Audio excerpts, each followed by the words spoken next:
Olá, meu nome é Thiago Novaes, seja muito bem-vindo e seja muito bem-vinda ao Prelo. E hoje a gente vai conversar sobre um tema que sempre mobiliza atenções e que é a estruturação da obra, seja um romance, seja um livro de contos, seja uma peça de teatro, né? Qualquer obra de ficção e de não ficção, é preciso estruturar? O que uma estrutura de obra colabora para a obra, para a escrita da obra, né?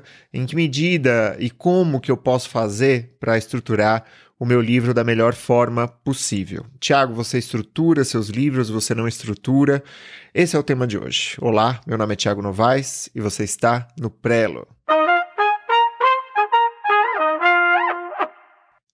Eu acho que são basicamente dois modelos. Esses modelos, eles têm, vamos dizer, outros modelos que são híbridos, que estão entre um e outro, entre uma e outra extremidade, ou entre uma e outra polarização, em que tem uma turma, de um lado, para quem a escrita é vamos dizer, um ato de espontaneidade, sobretudo. Criatividade equivale a uma espontaneidade total, então eu me sento e começo a escrever a partir de onde eu deixei no dia anterior, né?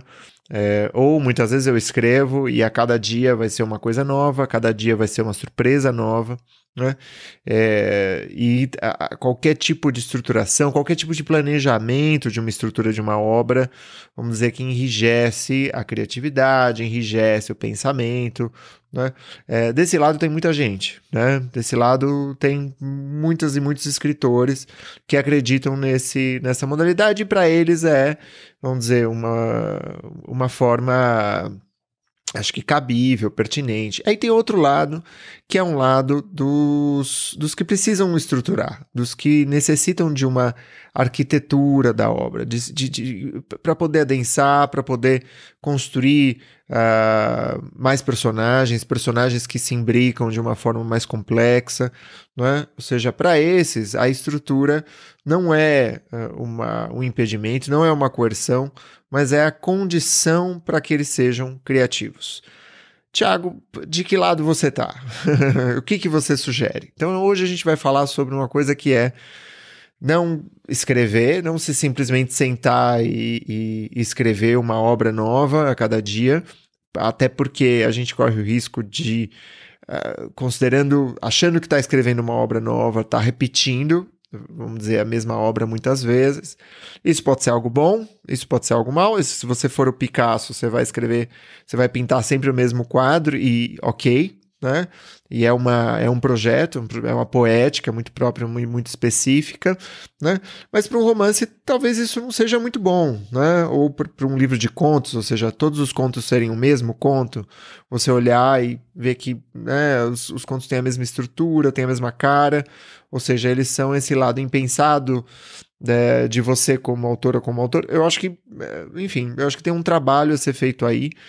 É um trabalho que está na obra de muitos outros, não só escritores, mas artistas de modo geral. A gente tem um exemplo que eu costumo usar, é o exemplo do disco, do vinil, né? Para pessoas assim que nasceram de 84 para trás, essas pessoas vão se recordar do que era um disco, ou seja, a faixa 1, faixa 2, faixa 3. Havia uma história sendo contada ao longo das diferentes faixas, né? A gente sabia como começava um disco, a gente sabia qual que era a terceira faixa, qual que era a segunda e por que essa conversa se dava.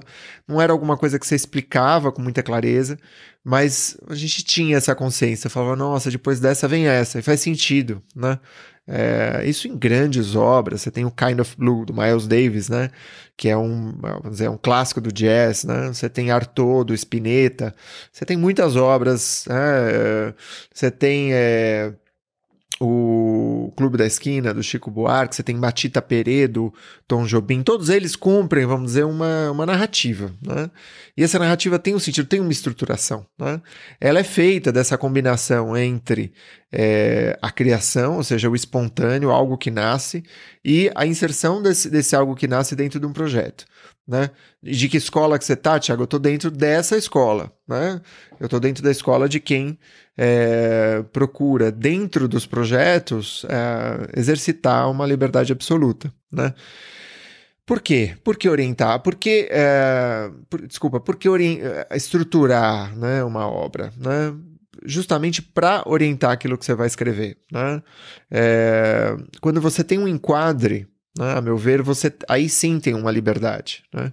Quando você não tem um enquadre, você vai ficar às vezes com muito medo de se perder numa história que vai ficar muito rocambolesca, vai para um lado, vai para outro, às vezes vai ser repetitiva, vai ser labiríntica, sendo que não era essa a intenção original. Ou sem ter uma intenção original, todas as obras vão ficando um pouco rocambolescas, repetitivas e labirínticas, né? Ou seja, o enredo ele se perde muitas vezes. Então, quando eu estruturo uma obra, a partir desse enquadre, eu sei o que eu vou escrever no capítulo 1, sei mais ou menos para onde vai o capítulo 2 ou 3.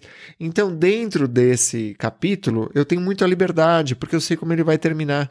Eu sei o que eu tenho que transmitir nesse capítulo, o que vai acontecer nesse capítulo, né? E aí, pelo fato de me sentir muito livre, por já saber, né, o que eu observo é que se dá muita liberdade, né? Ou seja, o ambiente que se cria é um ambiente de muita liberdade, né? Mais uma vez, a estrutura, ela permite o adensamento de uma obra, né? Mais personagens, tramas mais bem urdidas, sem deslizes de continuidade, né? Tem uma função no cinemão, né, que é o continuista, que dão conta ali Pô, mas eles estavam no terceiro andar, agora eles estão no quinto, ou ele estava de camisa, agora ele está de shorts e camiseta. Ou seja, é a pessoa que fica de olho, né, em como terminou a última cena, na continuidade da cena seguinte. Isso de um modo geral, de um modo mais, vamos dizer, mais estrutural também, né? Essa continuidade é importante e a gente falha nisso de diversas formas que são até, às vezes o próprio personagem ele vai mudando, né, ao longo da obra. Isso é interessante até, mas se você constrói isso dentro de uma estrutura, você sabe depois o que revisar, né? Se você constrói uma coisa que começa num ponto A e depois vai para o ponto B, volta para o ponto A, vai para o ponto Y, você não sabe exatamente o que você vai revisar depois, né? O que você vai tirar, o que vai ser preservado, né? Agora, claro, quando que uma estrutura não é bem-vinda? Quando para o autor, qualquer tipo de planejamento implica numa espécie de coerção, ou seja, para esses, eu sugiro que não faça, não precisa estruturar. Se para você é uma prisão total, né? Não, me constrange, né? Me impossibilita, nossa, realmente é muito barra para mim, não me dou bem com estruturação, tal. Não faça, não precisa. Realmente não é uma coisa obrigatória. Como eu disse, você tem grupos de escritores, né? Eu estou do lado de autores que estruturam, mas eu também já pratiquei muito um tipo de prosa que é um tipo de prosa do presente. Então, quando eu escrevo uma crônica, quando eu escrevo crônicas de viagem, né, é a posteriori que eu vou descobrindo que livro é esse que eu vou escrever. Mas ao longo da escrita, eu já vou definindo isso também, né? Eu estou concluindo agora um livro de crônicas de viagem, que é quase um romance autoficcional feito de crônicas de viagem. É realmente difícil de conceituar, mas eu gosto muito desse livro, eu tô achando ele um livro muito, muito bacana, que destaca, vamos dizer, um aspecto da minha prosa que não se vê, por exemplo, em Dionísio em Berlim, que não está presente em outras obras, e eu gostei de ver, né? É uma coisa que tá bonita lá, e eu tô... Então, é isso, é isso. Essa obra pediu isso. Agora, Dionísio em Berlim é uma obra altamente estruturada, são 5 personagens, cada um tem uma voz, né? A gente vai falar mais disso adiante. Bom, eu queria dar sempre quando a gente conversa sobre a estruturação da obra, existem aqueles que trazem a jornada do herói. Não sei se você já ouviu falar, mas a jornada do herói é praticamente uma tese, né, apresentada por um antropólogo chamado Joseph Campbell, né, que procurava, vamos dizer, o elemento comum entre vários mitos de várias culturas, de vários grupos étnicos, de vários grupos indígenas, dos diferentes continentes, vamos dizer, né? Ou seja, existe um pressuposto de que se trata de um inconsciente universal, né? E que existe um ponto em comum em todos os mitos que estimulam, vamos dizer, ativam gatilhos arcaicos narrativos, né? que disparam em nós o desejo de ouvir a mesma história, né? Com base nessa tese, Hollywood, os roteiristas, né, mainstream criaram, vamos dizer, trilogias épicos, né? Você tem Star Wars, que tem base nisso, você tem O Senhor dos Anéis, que tem base nisso, né? Você tem várias obras que se baseiam nessa estrutura, ou seja, nesse script. Então, tem lá, em primeiro lugar, o convite para a aventura, né? Depois a recusa do protagonista, ele não quer ir, aí você tem um elemento disruptivo, ou seja, queimam a aldeia inteira, ele é obrigado a aceitar. Aí começa a jornada, você tem as provações, né? Esse aventureiro, esse herói, ele vai ter que superar várias dificuldades. Essas provações constroem um paralelo entre uma viagem interior e exterior, ou seja, à medida que ele supera esses obstáculos, ele também se transforma, né? E essa é uma outra etapa, que é uma transformação, né? Que é uma transformação necessária, ou seja, uma mudança de olhar para que ele possa vencer o vilão, para que ele possa resgatar, enfim, né? Para que ele possa superar, vamos dizer, a sua missão. E aí ele retorna transformado. Às vezes ele não reconhece o lugar de origem, mas esse lugar de origem já é outro. Né? Já é outro. O herói ele cresceu, né, na viagem, né? Então a jornada do herói é a jornada dessa transformação, né? Pessoal, assim, é um déjà vu tremendo que a gente enfrenta nos últimos 20, 30 anos. Eu acho que para muitos de nós pode ser gostoso até ver um mito do herói, mas eu acho que é algo que o mito do herói definitivamente não garante boas histórias. Ele foi usado e foi abusado pela indústria. É uma fórmula como outras que foram e são oferecidas como receitas de sucesso por diferentes manuais de escrita, de roteiro e assim por diante, né? É importante que vocês saibam que Joseph Campbell está longe de ser um consenso entre os antropólogos, né? Os mais respeitáveis, inclusive, procuram a singularidade nos mitos, não um elemento forçado ali de identidade entre os mitos, mas aquilo que singulariza um mito e outro, né? É claro que sem deixar de lado, sim, certos paralelos, certas identificações, mas é isso. Campbell não é um consenso de modo algum, pelo contrário, né? E eu particularmente gosto muito mais dessa outra escola da antropologia que procura a singularidade, que procura a alteridade, procura o outro, não o mesmo a todo momento, né? Bom, a gente perde, junto com esse mito do herói, um elemento que é um elemento muito importante, vamos dizer, em qualquer história, né? Em qualquer romance, qualquer livro, que é o elemento surpresa da estruturação. E você, como autor e como autor, você perde liberdade de criar, né? Qual que é a graça de seguir um script, gente? Assim, por que a gente segue um script? Por insegurança, né? E quando alguém vê insegurança no outro, essa insegurança, ela pode até ser transmitida de uma forma inconsciente, mas ela está lá, ela está apresentada, né? Então, uma obra estruturalmente insegura, ela já é uma obra, vamos dizer, um pouco manca, né? Ela já é uma obra um pouco frágil em muitos sentidos. E eu digo isso também da minha experiência como jurado de prêmios literários. Eu já vi isso em vários lugares e às vezes você reconhece em 5, 10 páginas, putz, essa é a jornada do herói. De novo, só que ao invés de Gandalf, o mago se chama Blangalf e o herói, em vez de Bilbo, se chama Tilbo. Ou seja, sei lá, às vezes as variações são mínimas e é incômodo, sabe? A gente precisa realmente pensar como que eu posso singularizar, vamos dizer, essa minha história, né? Não reproduzir, mas de fato criar, né? Porque a reprodução, a indústria cultural, ela é impregnada de reprodução, né? Então que a gente possa resistir um pouco a esse movimento de indústria, né? Porque não somos industriais, e se dedicar, vamos dizer, a um dos elementos criativos mais importantes da criação de uma obra, da elaboração de uma obra, que é a sua estrutura, a sua forma geral, mais ampla.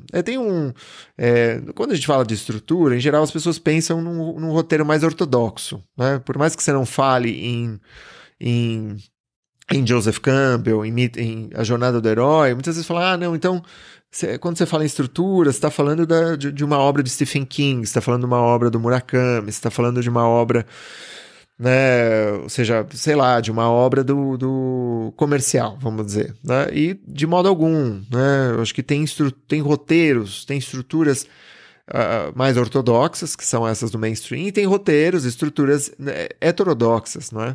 Eu tenho um exemplo, é um exemplo recente, tem um livro da Rachel Cusk chamado Trânsito, que é a segunda parte de uma trilogia, mas é uma trilogia que não, né, um livro não estabelece com o outro uma relação de revelação, de desdobramento, pelo contrário, né?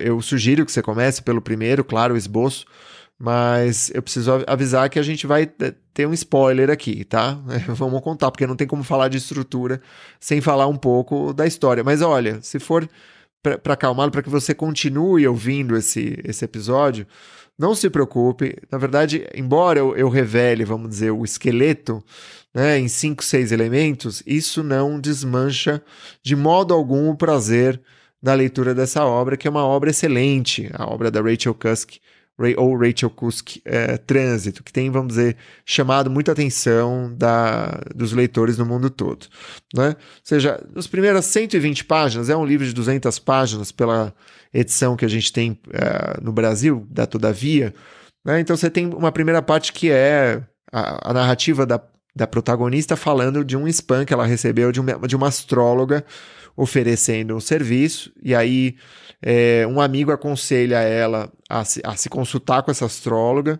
e a comprar uma casa. É o mesmo amigo que recomenda as duas coisas. E ela compra a casa, né? Mas isso também é uma casa que é comprada, é uma astróloga que é consultada, ou seja, você tem essa protagonista que é muito côncava, assim, é uma presença silenciosa, né? Ela é basicamente uma testemunha do seu tempo, e ela se separou há pouco tempo e está enfrentando um processo de luto, e a gente de alguma maneira associa isso, faz um paralelo entre o luto que ela está enfrentando e esse silêncio, esse grande silêncio, que é diferente de todos os outros livros que você já leu, com certeza, né? Então, depois disso, ela encontra, por acaso, um ex-namorado, o ex-namorado conta o percurso dele, existe um certo contraste entre o divórcio dela e o casamento dele. Depois, é um diálogo entre ela e o mestre de obras, que está avaliando o isolamento acústico da casa, principalmente no chão, no piso, porque os vizinhos de baixo são vizinhos que estão reclamando o tempo todo, você tem uma agressividade constante, né? Ela continua reagindo com silêncio, a gente nem sabe muito a reação dela, mas parece uma reação silenciosa, assim. Aí depois tem uma sessão de corte de cabelo, aí depois tem um evento literário que ela frequenta com outros 2 autores que se dedicam a uma obra mais ou menos autoficcional, um sujeito chamado Louis e outro o Julian, alguma coisa assim. Aí ela sai desse evento, conversa com o namorado de um deles, o Oliver, né? E depois tem um flerte com o presidente do evento, né? Aí você tem, vamos dizer, o pedido de assessoria literária, porque ela é uma escritora, da parte de uma escritora que está escrevendo sua primeira obra ou sua segunda obra, ou seja, ela é uma escritora principiante e está atrás, e ela conta também a história dela. Então todos esses personagens de alguma forma estão contando as suas histórias. O mestre de obras, o ex-namorado, os autores do evento literário, o cara que corta o cabelo dela, né? Inclusive tem uma conversa muito legal onde ele vai falar em algum momento de quando ele resolve parar de sair com amigos, parar de ir na balada. É muito bonito isso. Ou seja, você tem opiniões, versões biográficas, né? A protagonista continua recebendo uma postura, nessa postura de atenção, né? E aí o efeito que se dá de arrolamento das epifanias dos outros, das suas decisões, das suas desistências, suas histórias de infância, né? Ao mesmo tempo de uma observação densa, não é uma observação irônica, ou seja, não existe ironia nesse olhar da protagonista, mas em sequência essas narrativas elas mimetizam a busca de um vazio, assim, rotativo, né? Ou seja, é quase o chiado, você começa a ouvir o chiado por trás da faixa de som da vitrola, sabe? Aquele ruidinho, vai ficando esse ruidinho, vai ganhando espaço. E aí, qual que é o efeito disso? Quando a gente sai disso para um evento social, quando a gente ouve ou escuta os nossos amigos, a gente também ouve um pouco esse chiado. Ou seja, é um retrato da nossa sociedade burguesa contemporânea. E é só esta forma, ou seja, é uma estrutura absolutamente original, né, que se ancora no silêncio da protagonista e que revela, vamos dizer, esse chiado, que revela, vamos dizer, algo que não é ridículo, que não é banal, mas que tem uma banalidade na densidade, né? É um livro, como espero que eu tenha te deixado com curiosidade para ler, porque é um livro muito bom, assim, muito interessante, vai ser sem dúvida muito diferente de tudo que você já ouviu ou leu por aí, né? Bom, como que a gente começa a escrever como que a gente começa a estruturação de uma obra? Então, em geral, a gente começa com uma ideia vaga, né? Vamos fazer um estudo de caso aqui, né?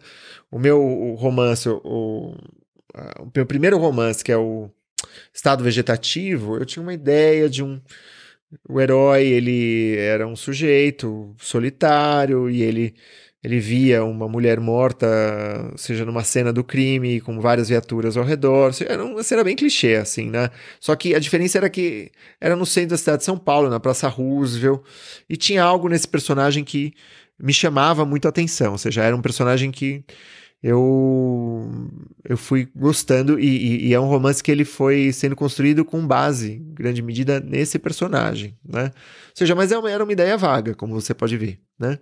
Então, por exemplo, eu posso ter uma ideia vaga, eu quero escrever sobre sucesso literário, sobre ambição literária, sobre conflito, inveja, eu quero uma obra sobre isso, né?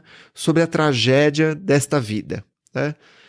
Bom, essa ideia vaga, legal, bacana. A premissa, a princípio, ela, na verdade, pode ser boa, pode ser bacana, mas ela não é nada, certo? A gente tem, às vezes, esse clima, essa impressão. Pra gente, naquele momento, é tudo, porque é aquilo que nos sustenta. Existe aí uma curiosidade, existe aí um interesse, que é um interesse pouco claro, até para nós mesmos. E a gente vai precisar tornar esse interesse mais específico, mais objetivo. Então, sei lá, um segundo passo para a estruturação de uma obra você precisa de rostos, você precisa de vozes.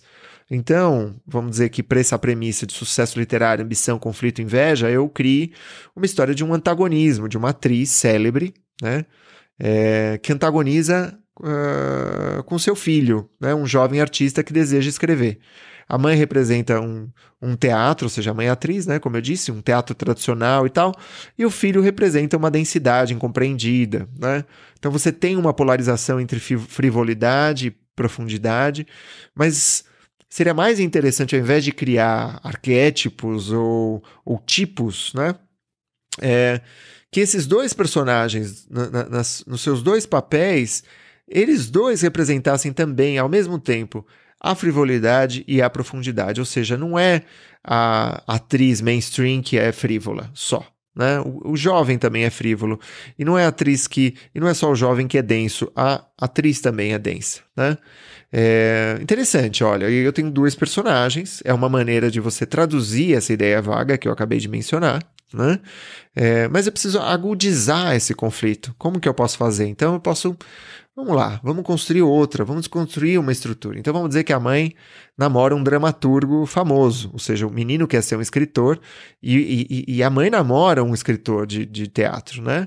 E o filho namora uma jovem sonhadora que quer ser atriz, né? Só que o que acontece? A namorada do filho se encanta, né? Na sua juventude ingênua e fascinada, ela se apaixona pelo namorado da mãe, né? Ou seja, a namorada do filho desse dramaturgo, aspirante a dramaturgo sonhador, se apaixona por esse dramaturgo famoso e tal, que namora a mãe do jovem, né? Para complicar a situação, vamos dizer que o filho tem tendências suicidas, né? Vamos dizer que, ao mesmo tempo, como história paralela, você tem esse irmão da mãe, que é um irmão da mãe que nunca concretizou nada, quis viver na cidade e não pôde, quis escrever e nunca fez isso, quis se casar e permaneceu a vida inteira solteiro. Eu posso até começar a história no leito de morte desse sujeito, falando, eu me arrependo de tudo, né? Interessante, né? Ou seja, eu construí aí uma tensão, eu construí uma angústia já para o leitor ali de brinde, já de bandeja estou trazendo, né? Aí, bom, para complicar ainda mais, vamos dizer que a esposa do administrador da fazenda, onde se dá grande parte da história, é apaixonada pelo filho, né? É uma mulher que é apaixonada pelo filho, que ela quer saber do filho, né? Talvez seja esposa, talvez não seja esposa do administrador, talvez seja uma agregada, vamos dizer. Vamos dizer que é uma agregada, né? Ela é sempre, vamos dizer, cortejada por um professor de aldeia, né? Mas esse professor de aldeia é um chato, e ela gosta do filho, e esse filho gosta da namorada, a namorada gosta do namorado da mãe, enfim, que começa a ter, na verdade, uma paixão, ou seja, a única paixão que realmente se dá, e é uma paixão infeliz, é uma paixão entre o namorado da mãe e a namorada do filho, em algum momento, e depois eles se entram em conflito e se separam, né? Vamos para complicar, vamos dizer que nenhuma das paixões é totalmente correspondida, né? Nenhum dos personagens consegue abdicar dessa paixão mesmo assim, ou seja, eles são miseráveis, eles são muito infelizes. Tiago, que história trágica. Mas não acabou ainda. Ó, tá vendo? A gente teve uma ideia vaga, a gente construiu personagens, aí a gente tá agudizando esse conflito, a gente tá criando elementos que tornam esse conflito mais agudo, né?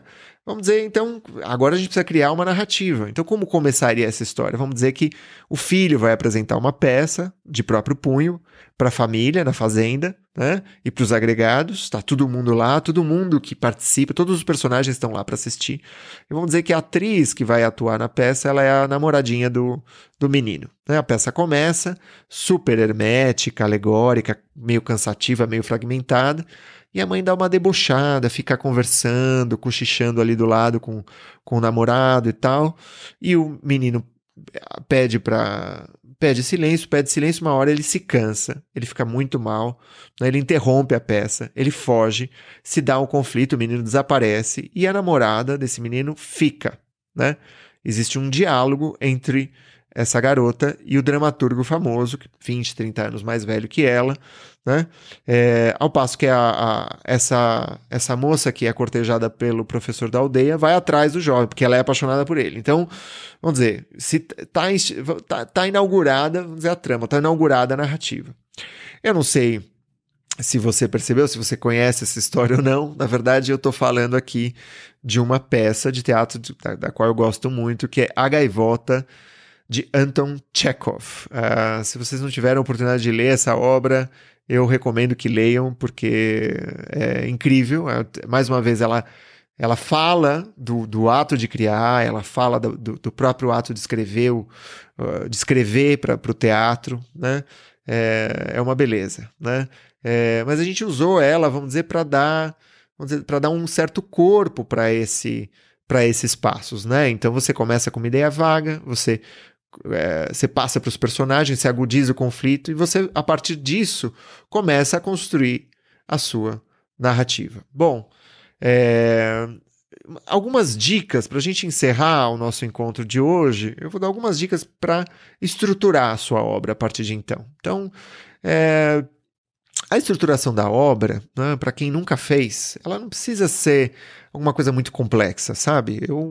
Vamos dizer que você pode começar vamos dizer que você tem um romance para escrever, é um romance que você quer escrever. Um parágrafo breve por capítulo, né? Vai escrevendo um parágrafo por capítulo, o que vai se passar nesse capítulo, no 1, no 2, no 3, no 4, no 5. Aí, às vezes, você vai lá pro 9, você vai ver que, bom, tem alguma coisa ali no 9 que exige que alguma coisa aconteça no capítulo 4, aí você vai lá e volta nesse parágrafo. E aí você revisa esse parágrafo, reescreve esse parágrafo ou coloca essa emenda, né? Põe esse acréscimo ali nesse parágrafo do capítulo, né? Ou seja, um parágrafo breve por capítulo ou cena. Tem gente que entrevista o personagem, tem gente que faz uma linha do tempo, com curvas, com arcos, diferentes cores, mas você não precisa disso nesse momento. Assim, de fato, assim, eu conheço muitos escritores que o que fazem é justamente escrever um parágrafo por capítulo e vão se pautando por esse parágrafo e vão ajustando com o tempo. Outra dica é pense em ondas de distensão, de tensão, de antagonismo, de bonança, ou seja, de conflito de bonança, né? O meu romance Tem vários tipos de ondas que você pode pensar. O Dionísio em Berlim, por exemplo, ele tem um primeiro personagem, que é um personagem super paranoico, super organizado, super obsessivo mesmo, na sua tendência de organização, de controle. E você tem logo em seguida uma voz de uma bailarina cega que se solta, ou seja, é uma mulher muito livre dentro da sua personalidade, do seu caráter, né? Ou seja, existe aí uma polarização, existe uma onda, que é uma diferença entre o primeiro capítulo e o segundo capítulo. E o terceiro capítulo também, ou seja, ele cria uma outra onda em relação ao segundo. Né? Ou seja, pense em ondas, pense que você não vai construir, todo capítulo não vai ser igual, que o seu capítulo ele vai ter uma cara, uma personalidade própria. Né? Pense em ondas, ele não precisa ser exatamente, ou seja, não precisa ser cada capítulo um conto, não é isso que eu estou falando. Né? Mas você pode pensar em pontos altos e em pontos baixos, ou seja, o romance ele não se dá apenas por uma linha do tempo, né, horizontal, ele também é vertical, ele também vai para cima e vai para baixo em diferentes âmbitos. Né? Então, outra ideia de que você crie conflitos e relaxe, né? Você agudize conflitos, que um grande conflito ele pode conter diversos subconflitos, por exemplo, né? Explora as possibilidades desses conflitos. Né? Thiago, mas você está falando de obras mainstream, que tem conflito, tem tensão. Não. A Rachel Cusk, por exemplo, você tem a vizinha, né? Que é uma mulher que tem de uma violência gratuita e quase impessoal para com a protagonista, né? Isso é um tremendo de um conflito. Né? Se você principalmente considerar o silêncio dessa protagonista. Né? Ela lida com tudo naquele momento, pelo menos para a obra, com o silêncio. Né? Como é que você vai lidar com o silêncio quando tem alguém te fustigando, te cutucando, te agredindo, te xingando o tempo todo? Né? E para o Chekhov, claro, você tem ali, né, a tensão construída, a relação frustrada, o amor não correspondido, o pânico da ambição e assim por diante. São duas maneiras muito distintas de retratar a própria sociedade, cada um a seu modo, né, de retratar a própria a burguesia do seu tempo, da sua época. Né?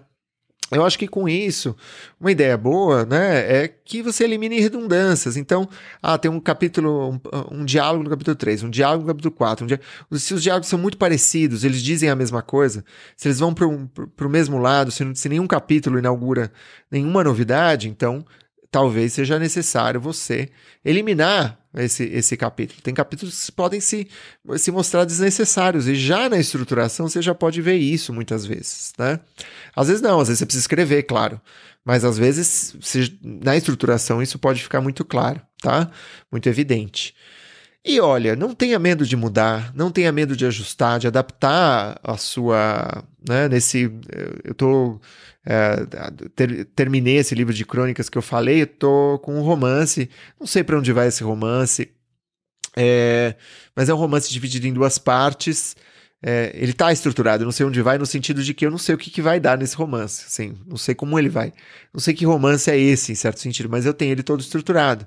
Mas a segunda parte que eu vou começar a escrever agora, nesse momento, não agora, mas daqui a pouco, porque eu ainda estou terminando aquele livro de crônicas, essa segunda parte, a estrutura dela foi reelaborada depois de eu escrever a primeira. Já tinha escrito a primeira, mas algumas coisas ficaram mais interessantes que outras. Eu falei, não, eu vou para cá, né? Claro, isso vai acontecer. É importante que a gente se dê essa liberdade, tá? Outra coisa, procure os detalhes. É muito importante que você não fuja dos detalhes, não tenha medo de criar detalhes.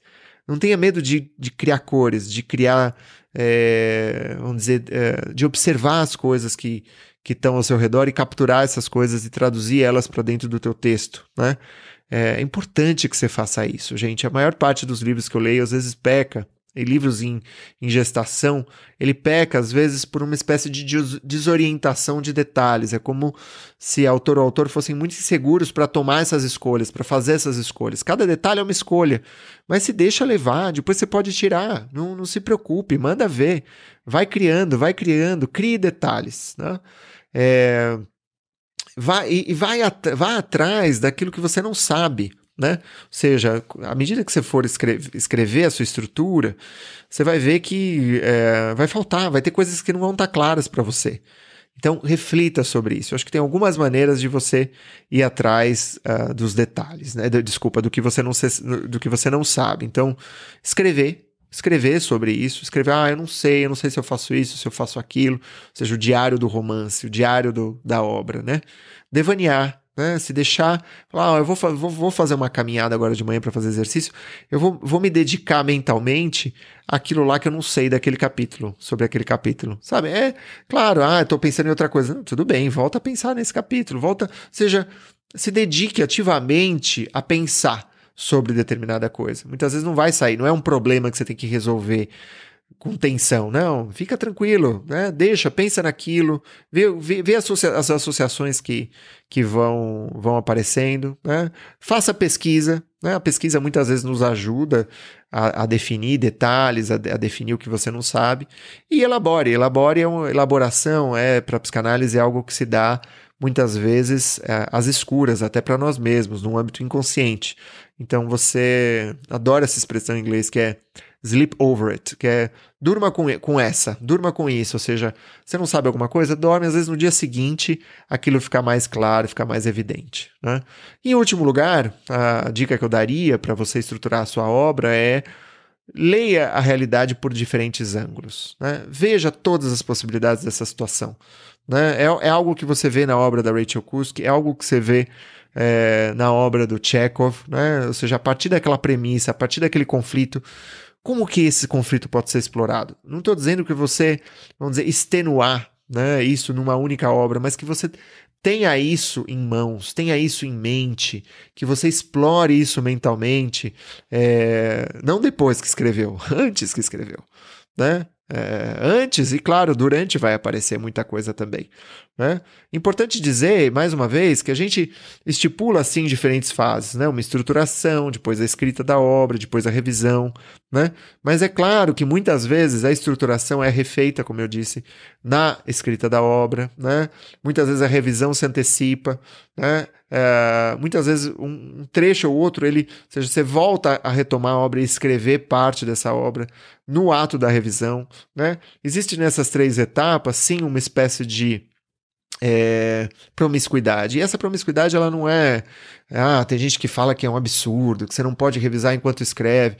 É um bom exercício, às vezes, você não revisar enquanto escreve, mas isso não é... Você pode, às vezes, sim, voltar e muitas vezes um olhar renovado sobre determinado trecho te ajuda a escrever melhor o capítulo seguinte, sim. Não é? Pessoal, mais uma vez, acho que existe muito a ser desenvolvido sobre esse tema, existe muito a falar sobre esse tema. No meu curso, a Preparação do Romance, eu dedico um módulo inteiro sobre... um módulo inteiro não, todo um mês ou 2 sobre a estruturação do romance. Então, assim, tem sempre muito a discutir, muito a discorrer, mas leiam, né? Eu acho que uma das maneiras pelas quais a gente pode ir treinando é muitas vezes pegar e reler um livro transversalmente, um livro que a gente já leu, né? Fazer uma segunda leitura transversal, um pouco de olho em como esse livro foi estruturado, né? Isso pode ser muito interessante. Pegar 5 obras que você mais gostou, que estejam aí fácil na sua estante e fazer esse trabalho, esse exercício. Eu acho que é um ótimo exercício. Minhas queridas, meus queridos, adorei, muito legal, é muito bom conversar com vocês sobre esse tema e sobre a escrita, sobre literatura, sobre publicação. Meu nome é Thiago Novaes, você está no Prelo e a gente se vê no próximo programa. Um grande abraço e até mais. Tchau!